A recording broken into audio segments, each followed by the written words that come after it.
All right, I'm back. The most current, pressing, alarming things coming out of our new administration. First up is that DEI is donezo. Yesterday, he issued a sweeping executive order targeting all federal DEI programs. Here are a few things I wanted to call out from that. Uh, Number one, ordered officials overseeing these programs to be placed on leave before their offices are shut down by the end of the month. So he is laying off everybody who works in any of these programs. Revoked something that is called the Equal Opportunity Employment Executive Order. Now, this was issued in 1965 by President Johnson. It prohibited employment discrimination by federal contractors based on race, color, religion, sex, or national origin. We're not just talking about like the woke mob from the past few years. They're going back decades to the civil rights era.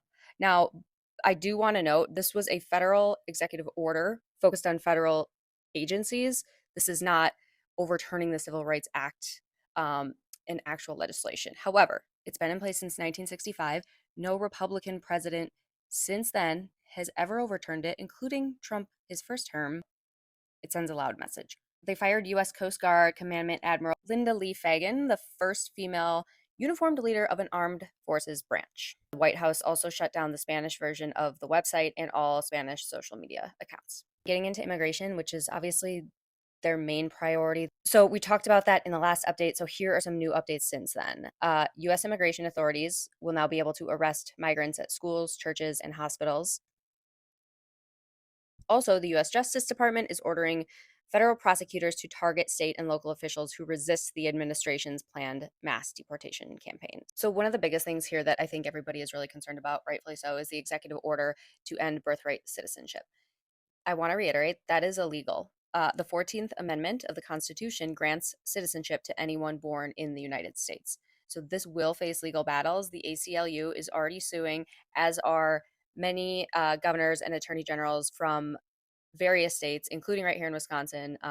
Governor Evers and Attorney General Josh Kaul are included in that lawsuit. So there are people fighting against that, but it is still really important that we all help share resources about what to do in the event of an ICE raid. Next up, he ordered himself the ability to assign security clearance to whoever he wants. This immediately grants access to top secret and sensitive compartmented information, also called SCI, for a period of 6 months. So, for context, eligibility is typically reserved for those on a need to know basis and who have demonstrated compliance with guidelines, including allegiance to the US, as well as responsible personal, sexual, and financial conduct. Ugh, this one we knew was coming, but it still got me. The administration officially shut down the Office of Gun Violence Prevention.